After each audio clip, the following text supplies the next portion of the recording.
Yo, welcome back to the Football Rig, ladies and gentlemen, with another show of the Arsenal News Drilldown, one of my favorite shows where I get to talk mostly about Arsenal, nothing more, nothing less, where we're going to drill down into every single aspect of this club when it comes to the transfer window, when it comes to the tactics, when it comes to the upcoming game, the purview, the injuries that we're having.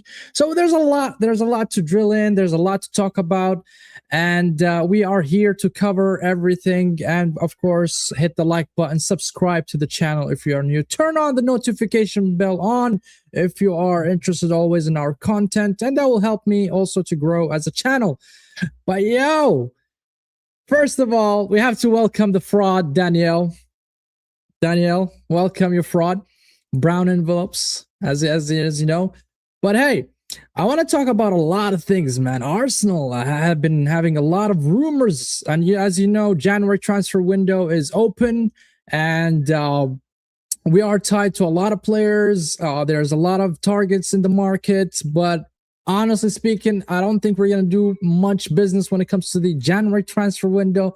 But nevertheless, we're going to cover every single rumor that is. And what do I think about it? Do I actually want that player? Do I think that he will improve? Will he add value to the team?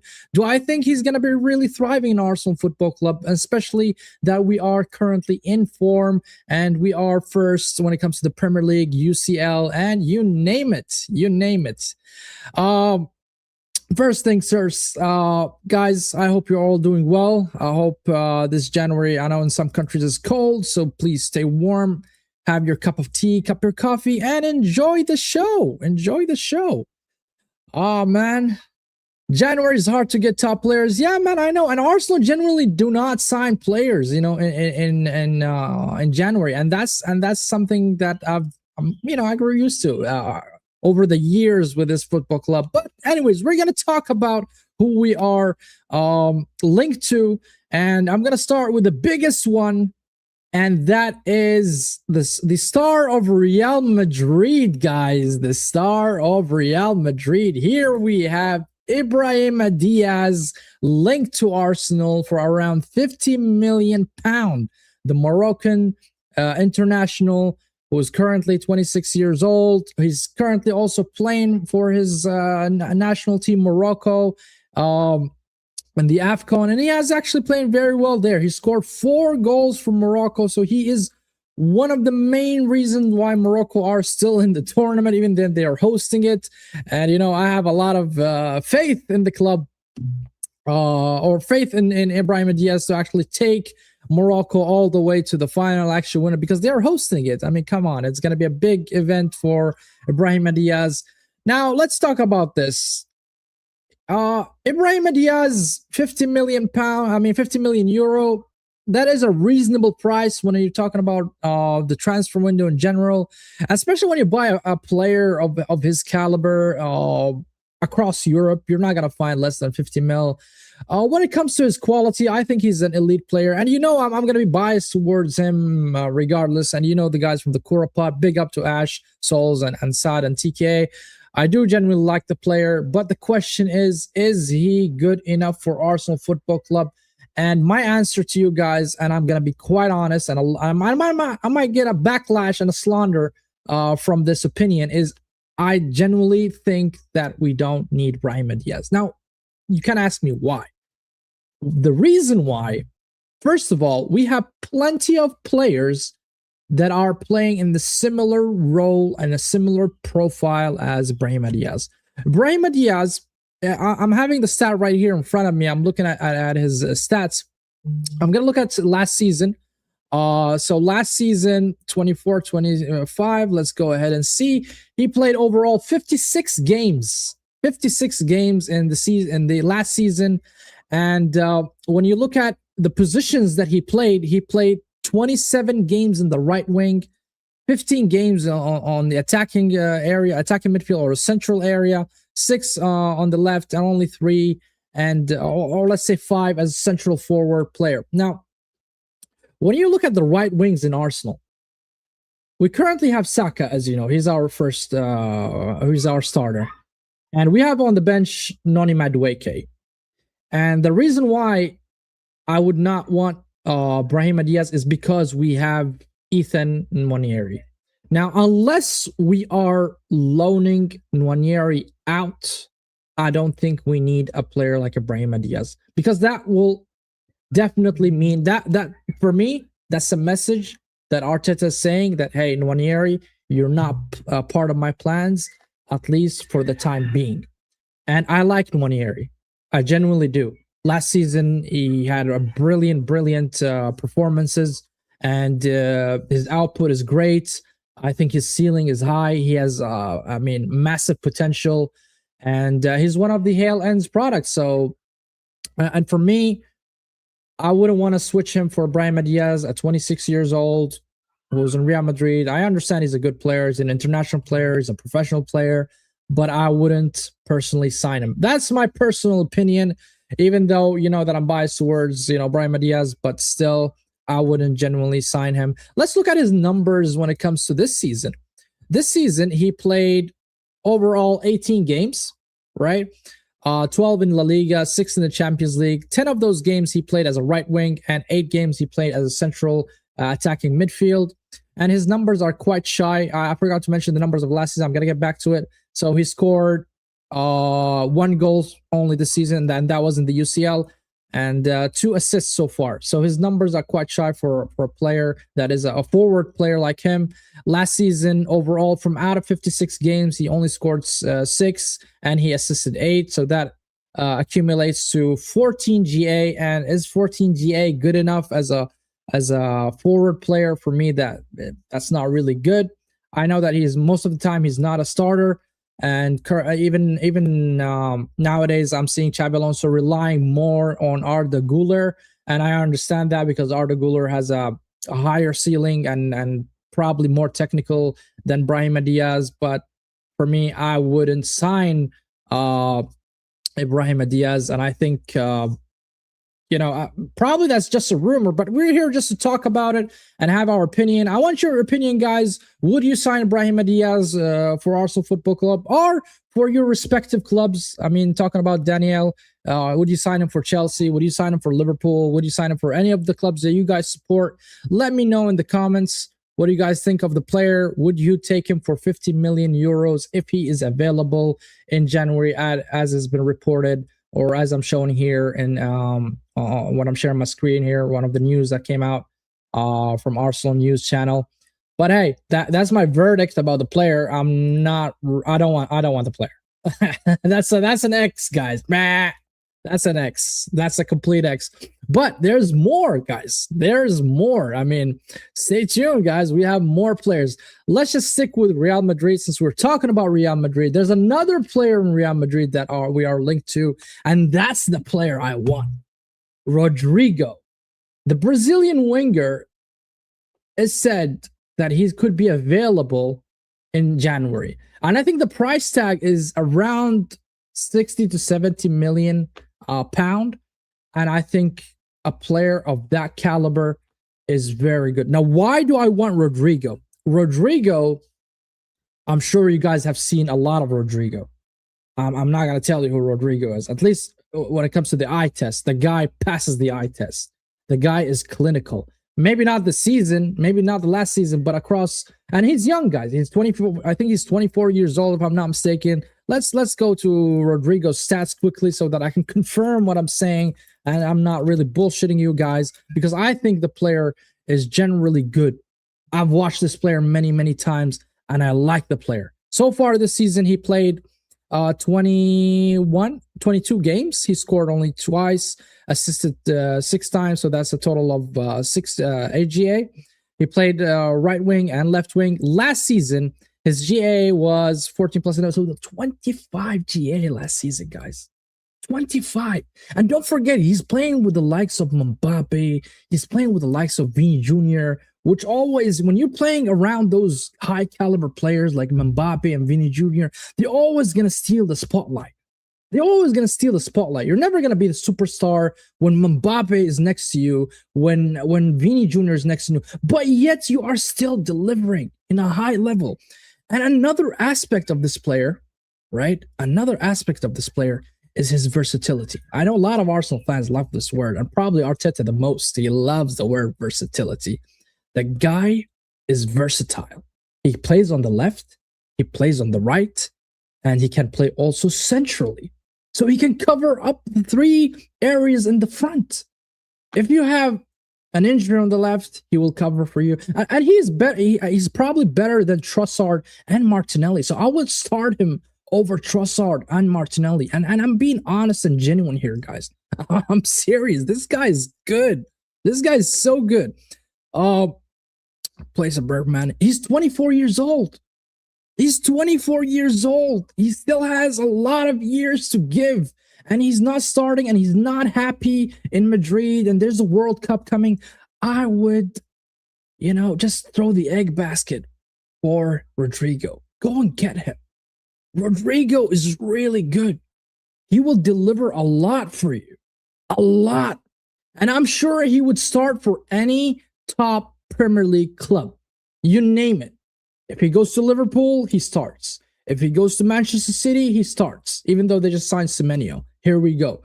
And if he goes to Man United, he starts. Any top Premier League team, he would instantly start without a shadow of a doubt. Don't even think about it. I would play him blindly. This guy is so good.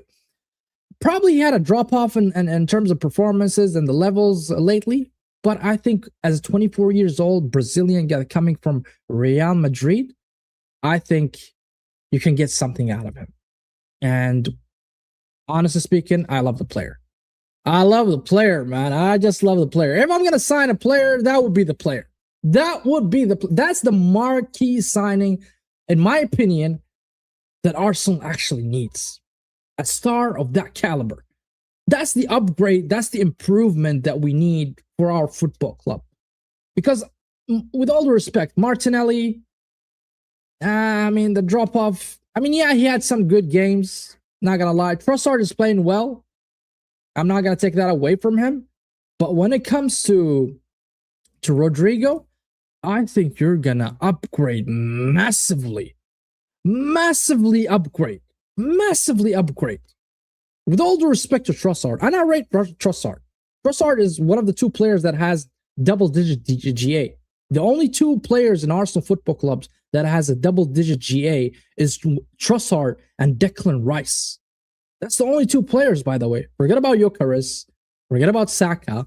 Forget about Odegaard. All these players don't have a double-digit GA. Man, like Sammy, what you saying, bro? Well, bro, I'm covering here. What's going on here, man? I'm telling you my opinion. And a lot of hopium and copium, I'm not going to lie, but this is the player I would sign, and I would, spend the money. If we have the money in the bank, I would spend it on Rodrigo, personally. Tell me your thoughts, guys, especially the Arsenal fans. Would you sign Rodrigo? Manchester City fans as well. If I know that you guys just signed Manchester Semenyo, and we got the here we go from Fabrizio Romano. However, would you still go for Rodrigo? I think Manchester City have the money. Liverpool as well. Would you go for Rodrigo? I don't know, man. Big up, man. Big up, guys. Hit the like button, guys. Subscribe to the channel, bro. Subscribe to the channel if you're new here. Subscribe. Hit the notification bell notification button so you guys know when we go live. Let's go next, man. Rodrigo, man. That's the player I want. That's the player I want personally, guys. But tell me your thoughts, guys. Who is the player that you guys want? And would you sign Rodrigo in your team? Now, the other news, guys, we have a lot of news, man. Stay here, man, guys. Stay tuned. Believe me, we have a lot of players that are available that we are linked to, and I'm happy with that kind of news. At least, it tells me that we're moving right towards the right way. We have Livramento. Now, Livramento, sorry, guys, quickly here. Okay, Livramento, the Newcastle fullback. Livramento, I think he's a good player. I know that he's a good player. I watch Newcastle quite a lot, and he's been solid, and he's so young, and I think, and the price tag is affordable. I mean, if you look at the transfer market, if you check it out, it says around 40 million. So let's give it another 10. So let's say it's a 50 million pound signing from Newcastle, which is fair. I think a fair value for such a player that has been consistent in the Premier League and with Newcastle. And Newcastle are not an easy team to bargain with. You cannot strike a deal with a Newcastle player unless you're going to pay top dollar. Believe me, because that team is not here to sell players. They are here to actually compete. They are building something there. They have the PIF, which is the Public Investment Fund of Saudi Arabia, as their owners, probably the richest owners in the Premier League, even though due to the FFP and the PSR, that's why they're not spending crazy, but they are building the club the right way. They are growing in terms of revenue before they go in a crazy spend spree. And if I were them, I would try to keep the player. But let's say Livramento decides to leave and he wants to, go for a new challenge. He wants to upgrade and he wants to go to somewhere where he can find himself, where he can develop, at the end of the day, any player would want to always look for something that is challenging for him, that actually would add value to his career. Keep going, bro. You are the best, man. Thanks, man. I really appreciate the kind words from you guys. Now, the other thing about Livramento is another player that is versatile. And I know that, I wouldn't be shocked if we sign Livramento, honestly speaking. You know why? Because he plays in the right back. He plays on the left back. He's a mainly right back player, but he also plays in the left back. And he plays it very well. And guess what? He plays as a right midfielder and a left midfielder. So he can cover the whole area for you. And guess who likes versatility? Monsieur Mikel Arteta. He loves the word versatility. And I think he would be a great signing for Arsenal. And he would be a good replacement for Ben White. And it would cost us the same, because we signed Ben White from Brighton, if I'm not mistaken, for 50 million. And I think Livramento is a very, very good replacement. Ben White had a very good season back in 22-23. Nobody can deny Ben White had a good season. But lately, he's been dropped off the starting 11. Timber took his place, and rightfully so. He's been injury prone, probably because Arteta overutilized him, I would say overused him, man. Big pause there. But anyways, but yeah, I mean, in terms of replacement, if I'm going to upgrade from Ben White, I think Livramento is a very, very good shout. Very good shout. He can cover the left, he can cover the right for you, and his versatility is very, very good. He's like your Swiss Army knife, I would say. He can play anywhere in the pitch for you, and in a very high level as well. The drop-off would be very minimal if you play him, even in the midfield. I know he's not an attacking player. His output is not there, really, because he's a defender at the end of the day. But when it comes to defensive duties, I think he's elite. Newcastle has been really good and always challenging, I would say, in the top 6, barring this season. I mean, they're awful this season. But one of the reasons why, because they have solid players. One of them is Livramento. Of course, they have Bruno Gomes. They have a lot of players that are Joelinton. But Livramento, I think, is one of the pillars in Newcastle. And he's very young. He's 23 years old. I think, I personally would sign him. I don't see us signing him in the January transfer window. But I think this is a signing for the summer, especially if you sell Ben White. I think Livramento would be a very, very good replacement. What's your thoughts, guys? Would you sign Livramento? Do you think he's a good player, or do you think he's an average player, not really into the levels? I want your genuine thoughts about it. But let's keep going. Guys. Let's keep going. A lot of news. I'm telling you, man, there's a lot of good news for Arsenal, especially when the links. And now we're going to talk about a player that we've been linked to many, many times, and which is Yildiz. Kenan Yildiz, the Juventus star. It seems that he's going to stay at Juventus despite the links to Arsenal and Liverpool and Bayern. I think he's going to stay, and he's going to renew his contract with a huge boost to his salary. So I think he's going to stay at Juve. They're considering him one of their superstars, and I don't think they're gonna let him go. And I think he's happy there. Honestly, I think he's happy there. And honestly speaking, if I want my opinion, he would have been my first choice as a left winger, especially as a left winger, because I think he's. Ash showed me a stat about him, about his top speed, and he's really not that fast. And we need somebody who's electric, who's fast, who's pacey, who can actually take his man when it comes to speed. And I think Yildiz, he is good technically. He's good at shooting, but when it comes to speed, he doesn't really have it in him. And I think that's not the profile that Arsenal wants. This link is crazy. Livermento, that too in January, but I like it when we linked into prime English talents. Yeah, man, I agree, Charles. Hey, bro, I agree 100%. I'm loving it too, bro. I'm giving you all the links that I've seen across the social media, and I'm sharing with you guys just to consolidate it. And also, I want your opinion. I want you really to tell me if the player's good, the player's bad. You think there's a better option? Please let me know. Let me know, man. Let me know. Let me know. Charles is saying here, Yildiz is the best attacker outside of Yamal. Tempting him out of Juve. If anyone can do it, if Berta, but Napa right hand man, he and Arda are. Dude, I think you're overhyping him, man. I don't think he's that great, bro. I think he's a good player. Don't get me wrong. I'm not slandering the player, but damn, to be. Come on, man. Yamal level? What? Bro, no, bro. If there's a player I would want to sign from the Serie A, since you're talking about Berta and the Italian, and that we have this new scouting guy. What is his name, man? I have something about him here quickly. I'm going to show you. Michele. There we go. When it comes to the Italian ties that we have, Mauricio Micheli has started his work already, so I'm sure that he has a lot of connection to the Italian league. And if I'm going to ask him a personal request, yo, dude, get me Rafael Leao. Get me Rafael Leao, man. Forget about Yildiz, bro. Leao is what we need, bro. That type of player we need.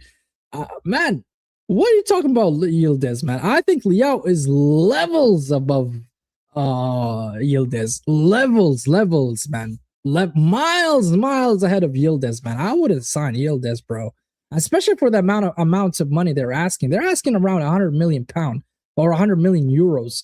That's a lot. 100 million euros for Yildiz? Nah, bro. Nah, I'm not doing it. I'm not buying him, man. I'm not buying it. I'm sorry, Charles. You know, I respect you, bro. I respect your opinion, but I wouldn't sign Yildiz for 100 million euro. Not ever, never. No, bro, I'm sorry. I'm not gonna do it. Maybe you rate him that highly, but I've never seen somebody who's rating him that highly, honestly speaking. We're gonna stay still on the Arsenal links. We have a lot. I'm telling you guys, stay tuned. We have a lot. Another one that came in just today that I've seen this. This is quite fresh, guys. That we are considering a move for the right back of Leipzig, the Diamundi right back. Now, I don't know about the price tag. 100 million for a right back, that's insane. That's insane. Insane. That's the definition of insanity. I'm not paying 100 million for any right back in the whole world. No right back in this world is worth 100 million. Not even Hakimi at his best. The prime Hakimi, you wouldn't pay 100 million, bro. So I don't know about this news about the price tag, but this guy, I have one guy who's Egyptian, and he's my friend, and he's been watching the AFCON closely, and he's telling me, yo, Sam, listen, the Cote d'Ivoire national team, man, they have, and they're gonna play Egypt, by the way, next. And he said there are two players that Cote d'Ivoire have, and they're so fast and pacey. And I swear to God, the first player that came to mind is Diamundi. I think he's a very good player and very fast player, man. Very fast, bro. Very fast player. But to pay 100 mil? Yeah, I don't know. Personally, I would go for Livermento.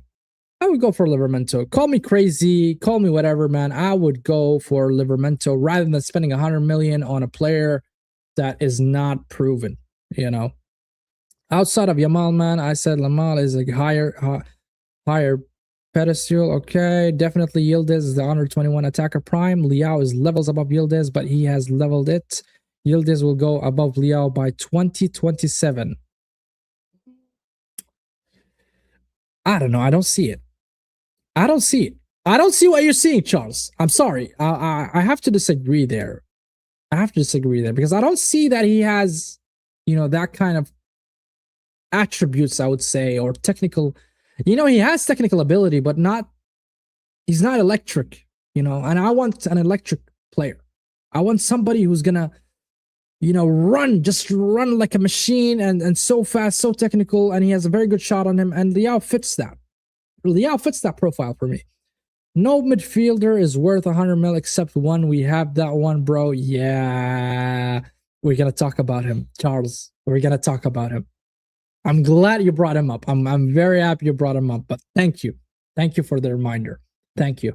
But we are still looking into the players that we are linked to. Another player that we are linked to is... And by the way, about Diomande, I wouldn't sign him. For 100 million, no chance. 50 million, maybe. 100 million, no chance. Barcola. The PSG left winger has said that he could be free. I mean, not free, but offered in the summer to be, sold. Now, Barcola is a very interesting player. I honestly don't rate him that highly, if you ask me. I don't know why. I just don't. Maybe because Desiree Doué and Dembele and Kvaratskhelia are much better than him. Maybe. But if I'm being honest with myself, and I'm looking at Arsenal Football Club, we have Saka on the right. I know that Gyökeres, so far, let's say that he's been underwhelming. Especially if I compare his numbers this season and last season. Yes, he has been underwhelming. There's no denying that. No Arsenal fan would deny that. But when it comes to the left wing, and you want to buy a player within the same level at least, or close to Saka, I don't see Barcola as that player. I don't see it. Not really. I'm not really a fan of the player much. I think he's a good player, but I don't think he's the levels of Arsenal. I don't think he's a marquee signing. I don't think that he, as a lot of people like to say, move the needle. I don't think he's going to move the needle for Arsenal Football Club. Honestly speaking, I think Trossard is better. Yeah, call me crazy, but I really think Trossard is better. I don't know. I want your thoughts, guys. Tell me. Maybe I'm crazy. Maybe I'm over-exaggerating. Maybe I'm, biased towards Trossard because he's an Arsenal player, but I wouldn't sign Barcola. Would you guys sign Barcola if he's available? And tell me your thoughts about Barcola. I don't know. If you couldn't crack it at PSG, I wouldn't sign. I want a player who's already a first teamer, who's always in the first team, first squad, starting 11. I don't want a player who's always on the bench. I don't know, man. Barcola is not my favorite, man. Go crazy and go, man. That's what I said. I swear to God. You probably missed it, Feiruz, but I mentioned that this is the marquee sign, which is Rodrigo. I said this is the player I personally would sign. I agree with you, man. Shout out to you, Feiruz, and welcome back to the channel, bro. It's been a while. I hope you're doing well. I hope your family's well, and Happy New Year's to you. But yeah, Rodrigo is the player that I think he will move the needle for Arsenal. And that's what I would go for if I was Arteta. If I was Berta, I would go for Rodrigo, definitely. Now, the last player that I want to talk about that we're linked to, it's not a crazy player. I've seen this a lot. He's a striker. He's a young striker, Polish/English player. Okay, he plays for Blackburn. And he's 19 years old. What I heard that, if you read here in the second or third paragraph, it says here, Arsenal had bid up to £2.2 million rejected last summer, but are now front runners with a deal potentially achievable around 1 million in January to avoid minimal compensation this summer. This player, Taijin, I think his name. I probably annihilated his name, demolished his name because I genuinely don't know how to pronounce his name. I don't know him. I know nothing about him. His name is Igor Taijin, I think, or Tijin. And probably for the youth, probably investment for the future. I cannot say. I just wanted to share this news with you guys. As you know, we try to cover everything related to Arsenal. And I don't know, but guys, if you know the player, let me know. Is he a good player? I haven't watched him not a single time. I try to even look for articles, scouting articles about him. There's nothing really much in the internet. The player is basically unknown for me, and this is like a unknown territory. So I'm not going to comment on something I don't know. And it is a strong link because one of the sources is one of the good ITKs in the Arsenal sphere and the Arsenal realm is Hands of Arsenal. He mentioned that Arsenal are interested in the player, but I think personally, I don't know the player, but I just want to share the news with you. He could be an addition for the youth team. He could be a superstar in the future. We never know. But investment of £1 million, I think is worth it. Regardless of who the player is, I think it's worth it to spend $1 million on a prospect. It's fine. I'm not going to be so happy about it. I'm not going to be upset about it. I think it's genuinely good if we think that the player has high potential. And yeah, that's what when it comes to the player we're linked to. Now, what about the players that we might leave Arsenal? Now, that's going to be interesting. Now, the players that might leave Arsenal, and there are several news outlets that mentioned it, is Gabriel Martinelli. And this is purely according to Turkish media or journalists that mentioned that Gabriel Martinelli has been offered in the market by Arsenal Football Club, and actively clubs are offering for him, and he could be costly at this. Meanwhile, also there are potential from the Saudi Pro League. The Saudi Pro League, as you know, Saudi can pay the money if they put their mind to it. If they want the player, they will definitely, just pull on the check and say how much. There we go. If they actually want the player. But I don't think there's a strong interest from what I heard in Saudi here. If there's an interest about Martinelli, it could be last couple of seasons when Al Nassr wanted him. But I don't know if those ties are still there, if they're still interested in the player. But I think Martinelli, there's a huge split in the fan base when it comes to Martinelli. Some people say he's been good this season, and I agree. He's been good coming off the bench, and especially in the UCL. He has, I think, 4 or 5 goals in the UCL. But I think Martinelli has not been good for the past 18 months, past 2 years.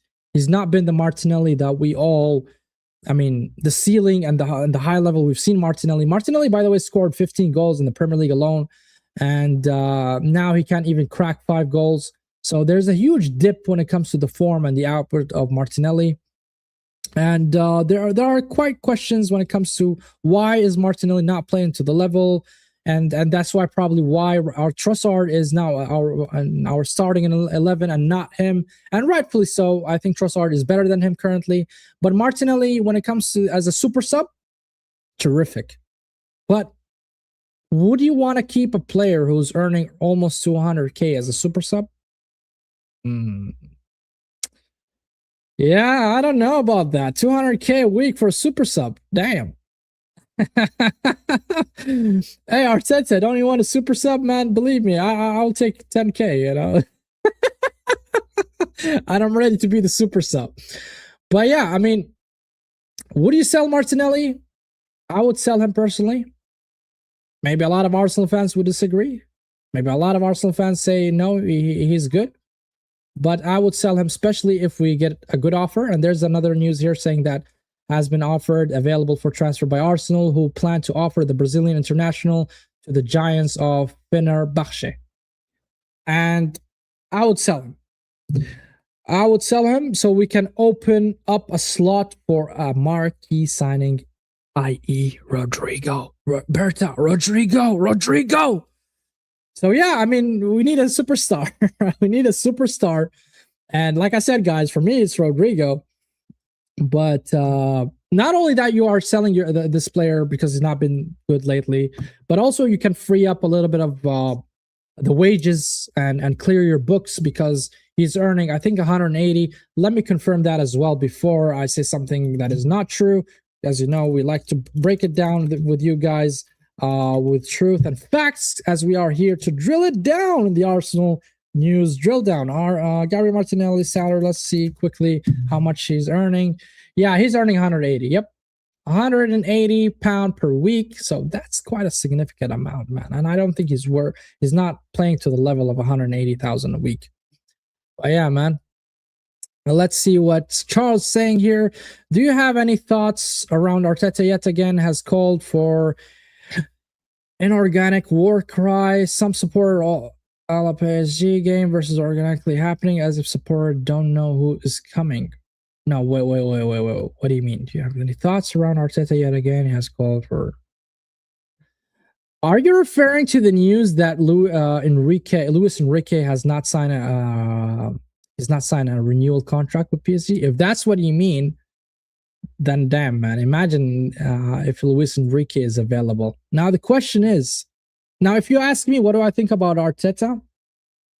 I think Arteta is a good coach, but at the end of the day, the metric of success in world of football is trophies. And if Arteta does not deliver the Premier League, even if he delivers, by the way, the FA Cup or the Carabao Cup, I don't think it's enough. After 6 years, after 1 billion spent, I think we should have won the Premier League or the UCL. Yeah, if he doesn't win those trophies, man, I think we should go for Luis Enrique. I'm not gonna lie, But if he wins the league or the UCL, hey, bro, I'm gonna hold my hand here and say, Arteta, well done. I'm gonna praise him. I'm gonna give him his flowers.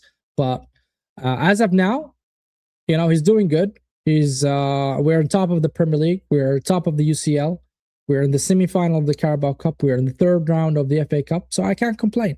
I'm not those type of people who are just sitting on top of the hill with my opinion and want to die with it. No, I'm a very flexible person, very realistic person. If Arteta delivers, I'm gonna, hold my hand and say, well done, Arteta.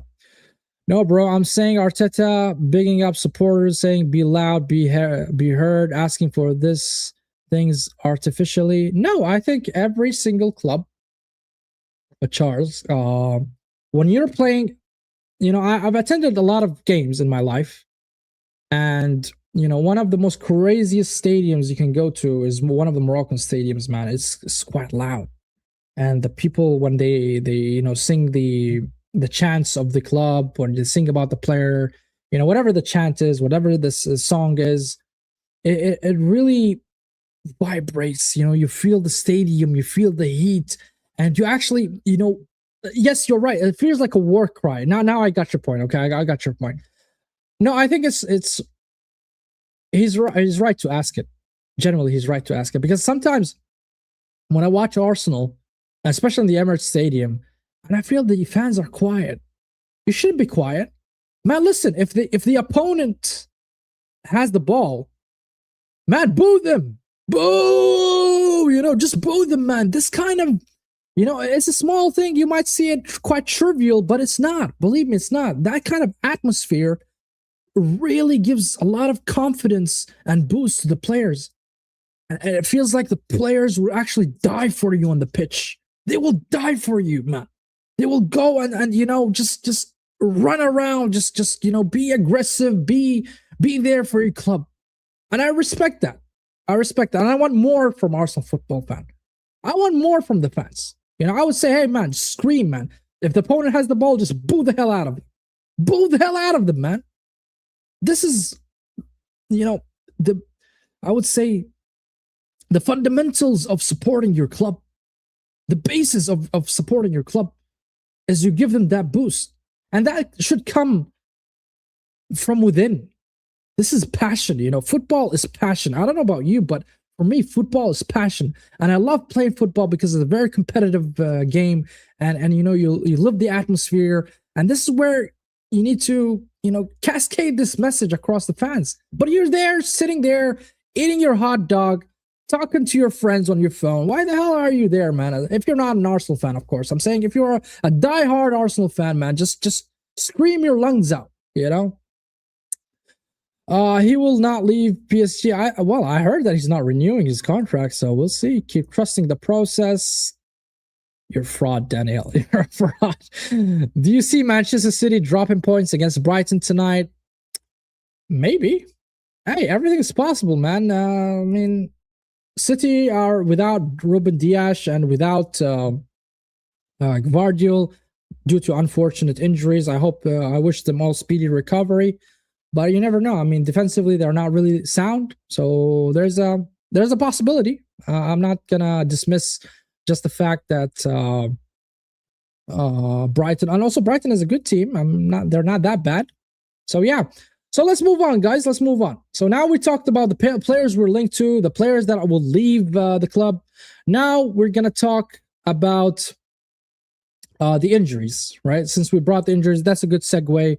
When I mentioned Gvardiol and Ruben Diaz when it comes to injuries, we're going to talk about the injuries now. The injuries that we have, as you know, Calafiori. I mean, I have only one actually tweet here. Yeah, there we go. So these are the four main injuries I would consider in the Arsenal Football Club. So Kai Havertz, he's expected to be available tomorrow. Ricardo Calafiori, from what I've heard and what I've seen, he's not going to be available against Liverpool, but it's fine. I think Hincapié is doing well in the left back. Max Daumann. I wish him a speedy recovery, and that's purely for his own development, because I think he's a very, very good player. And Christian Mosquera could be also available within this month.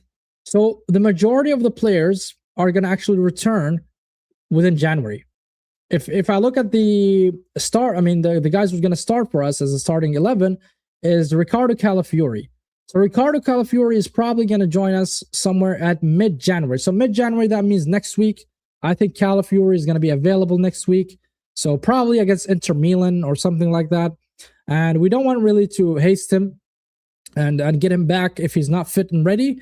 And I mean, so far we have a very good coverage when it comes to the left back. We have Hincapié who can cover that area. We also have Skelly.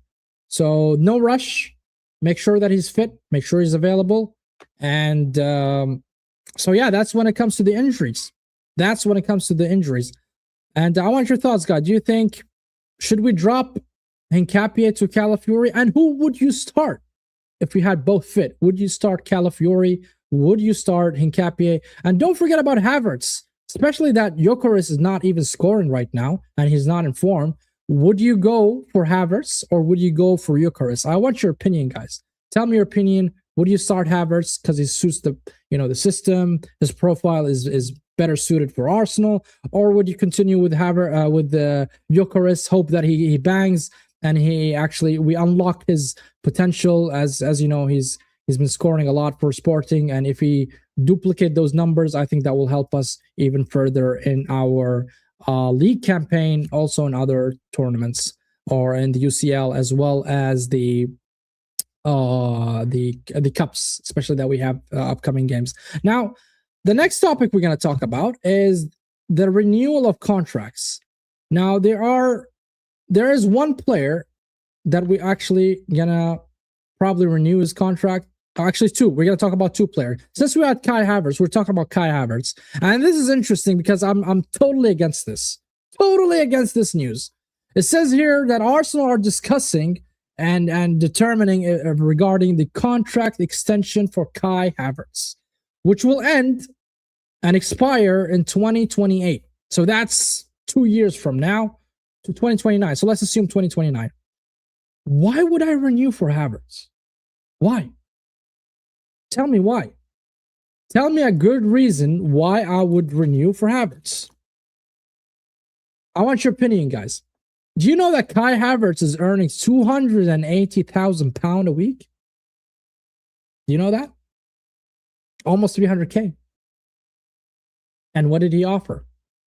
I mean, yeah, he played well here and there. He had a purple patch where he scored a couple of goals. But would you actually renew his contract? And if so, why now? Isn't it early? Can't you wait? Can't you wait until you see when he's back from the injury? Is he playing well? Is he gonna be a starter? Is he first of all, is he gonna be a starter for Arsenal Football Club? Are you telling me that you're gonna renew a player for a player who's earning 300,000 almost a week, and he's not even a starter? That's insane. That's insane. That's why I'm a bit skeptical about this news. I'll be honest. I'm really skeptical about this news. Why would I sign? Why would I renew for him? Oh my god. Now that's the most mad news that I've read about contract renewal for Arsenal. You know, believe me, I'm all into, okay, if the player is doing good and you want to secure his future, especially if he's in a low income, I understand that. And that's what we're going to talk about next. Now, in the other news when it comes to contract renewal is Timber. Jurrien Timber, now we are in a close agreement to finalize, according to this article here, or this tweet here by Transfer News Live, is finalizing a lucrative new contract for Jurrien Timber, following an impressive form during 25-26. Now, that I would agree with. And I'm sure 99.99% of Arsenal fans would agree with this. How much is Jurrien Timber on? Hold on, let's see. Jurrien Timber. Salary. Let's go. Jurrien Timber, about the potential. Okay, so he's earning 90,000, guys. 90K. 90K. And now we're going to boost up his salary to around 200. Is it worth it? If we win the league and all of that, I mean, the guy is performing at a very high level. I think there are two top right backs in the Premier League, and nobody can tell me otherwise, is Jurrien Timber and Reece James. And they're always in the same debate. They always come in the same sentence. You cannot put one without the other. So if you have an elite right back that is performing at a very high level, and I called him many times Mr. Consistent. He's giving you 8 out of 10 almost every single game. Going forward, defensively sound, part of your set piece routine, and he's scoring from set pieces. What do you want? Of course, I'm going to give him money. And he also can play in the center back. By the way, he played a center back. Was it against? It was against Aston Villa when we lost. He played a center back. Yeah, not the best example, but yeah. He can play a center back. He played a center back in Ajax as well. So this is a player I would renew blindly. I would say, hey, listen, here's a piece of paper. Just write down the number you want, and let's get it done. Let's get it over with. That's what I would do. I don't know about what Arsenal and Bertha want to do, but Havertz, come on, man. I wouldn't sign Havertz, man. What the fuck? But yeah, man. But now, before the preview against Liverpool tomorrow, man, I'm sure that every single Arsenal fan is happy with our performance. And especially to our general in command, Declan Rice. And this is what Arteta said about Rice, and I quote, Declan Rice is consistently adding things to his game. He's consistently adding things to his role in the team. I don't see where he can stop because he can still improve in a lot of areas and he wants to improve. So yeah, he's such a pivotal player for us. And I agree with every single word that Arteta said here. I think Rice is so underrated. This guy just turned the table for Arsenal. He just took us from good team to an elite team. Literally, the guy gives you 8, 9 out of 10 every single game. The worst game that he can give you is 7 out of 10. And that's a bad day for Rice. Bad day for Rice. And this is the single player that I can say with confidence that we don't have a replacement for him in the squad. Not a single one can replace Rice. Not Zubamendi, not Odegaard, not Marino, none of these players. Rice, probably the most important player for Arsenal Football Club this season and even the season before, but now even more. Now he's adding output. The guy's not just good off the ball, he's also good with the ball. He's good with possession, set pieces. We've all seen what he did against Madrid. Corners. We all know what Rice is about in corners, especially when Gabriel Magalhaes is there. The guy gives you everything, and now he's adding goals to it. He's adding goals to his Arsenal. Pun intended. Guys, you don't understand how much important Rice is for Arsenal. This guy is just elite. And lately, we won against Bournemouth. Main reason why is Rice. And he gave you the, let me just quickly give you this picture so you guys see. He gave you the Stevie G celebration. With a kiss. Man. What else do you want from this guy, man? He loves the club. He loves the fans. He is here to help us win. He has the winning mentality. He's a leader on the pitch. And this guy, no matter how much I say about him and I praise him, I just feel that I run short, and I don't think I'm giving him enough. I think none of us are giving enough for this guy. This guy is just remarkable. And to be honest, if it was up to me, I would name him the captain of our club. Period. I'm sorry, Odegaard, but Rice is just, he's just him. He's just him. I'm sorry, he's just him. Period. Period. Now, moving on from Rice, looking at Arsenal form lately, and some of the games that, and this is the mentality that I'm talking about, and this is what really, really changed for Arsenal, is the games that we lost points. Look at this picture here quickly. This is from AFTV. These are the games where we actually dropped points last season. Imagine, Everton, we dropped points. Brighton, we dropped points. Aston Villa, we dropped points. Bournemouth, we dropped points. This season, we won them all. We won them all. We won them all. And I think this is a huge shift in Arsenal mentality. This is showing you that Arsenal are grown. They are, you know, when you have that seniority, when they tell you people are experienced, you know what is experience to me personally? What is experience? It's not the number of years. It's not like you tell me, oh, I've been doing this for 15 years and you are a senior guy or you're an experienced guy. For me, experience is that you've been through the mud. You've been through battles. You have the scars to prove it. You have the history to prove it, that you have been dealing with a lot of things, a lot of negativity, and you couldn't get what you want, but you know now how. Now you know you have the know-how. You have the know-how now. And this is what is important, is winning against those teams. It's never about winning against the big six. Never. If you look at Manchester City and in the leagues that they won, believe me, they lost a lot of big games. But when it comes to these kind of teams, mid-table to lower, they always win. And that's very, very important. Especially if you are not performing well, you find a way to win. And this is what really changed in Arsenal. And this is where I'm going to give credit to Arteta and credit to the players that they are doing so well. And I'm so happy with that. So happy. So happy. I mean, every Arsenal fan should be happy about this. Now, against Liverpool is going to be a tough game. I know that Liverpool are not in the form. I know that they are fourth in the league.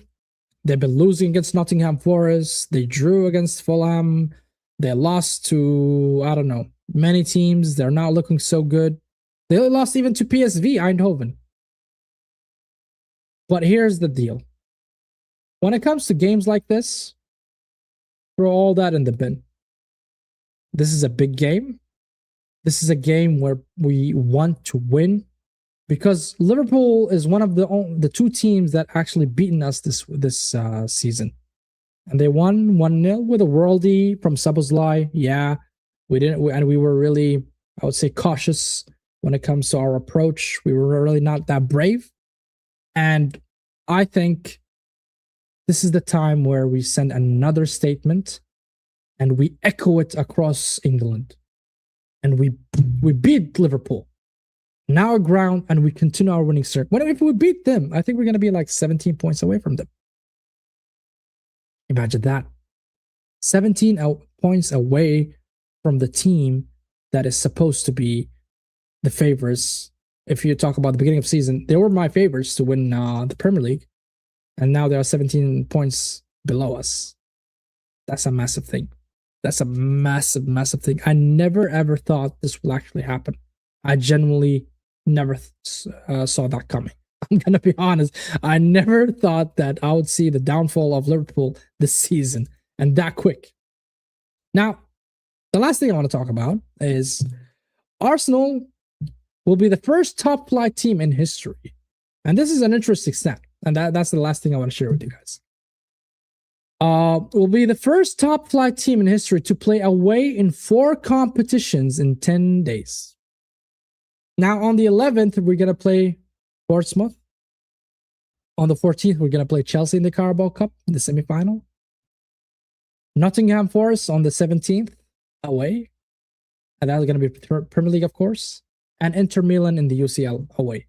Now, that's very interesting. And that's very tough. Now, why did I want to bring this stat or this fixtures that we're going to have in January? Just to show you that we're going to be traveling a lot, and rotation is key. And since you're going to have the majority of your players back, probably going to have Mosquera back, you're going to have Calafiori back, you're going to have, I don't know, Havertz as well. Here is where we test our squad depth. And Arteta needs to be very smart about it. For example, for me, Inter Milan, not very important. I know it's a big game. We're playing a big team in Europe. And if we win, that's very good. But I wouldn't put it as a priority. Excuse me. I would not put it as a priority. Ever, I would not put Inter Milan as a priority. Because we already qualified in the Champions League. I know being first gives you the advantage when it comes to the knockout stages and who you're going to play against next. But who the F cares? PSG won it, and they were not even top 3, I think, in the UCL last season. They were somewhere, and they had a very, very bad start in the UCL. So for me, that's what I call a dead rubber. That's a dead rubber game. Do not play your main 11 there. Not only it's away, it's against Inter Milan. It's going to be in Giuseppe Meazza or San Siro, as people want to call it. And Italian football, guys, you know, they're not soft. They break legs. They break legs. And you don't want to play your strong 11, especially if you commit those starting 11 in elsewhere. You're going to commit against Nottingham Forest. You're going to commit against Chelsea as well. Then don't commit against Inter Milan. Yeah, play 1, 2, 3 players who are, you know, one of the starting 11, but the rest just rotate. I don't mind playing Noni Madueke, I don't know, Jesus and Martinelli up front. Norgard, Marino, and Eze in the midfield. Something like that. Play Mosquera, maybe Gabriel, play Skelly, and play White. And play Kepa as a goalkeeper, for that matter as well. Here we go. That's your starting 11. I don't want to see the main 11 there. And you know what, guys? On that note, I want to say thank you, everybody, for tuning in. Hit the like button, please. Subscribe to the channel if you are new. And also share to your colleagues, to your friends, to your family. And turn on the notification bell so you guys know when we're going to go next in our show. Watch-alongs, Arsenal News Drilldown, and even more. I would love to say thank you very much. Appreciate your for everybody who tuned in. And on that note, stay safe, be safe, I love you all and take care. Ciao.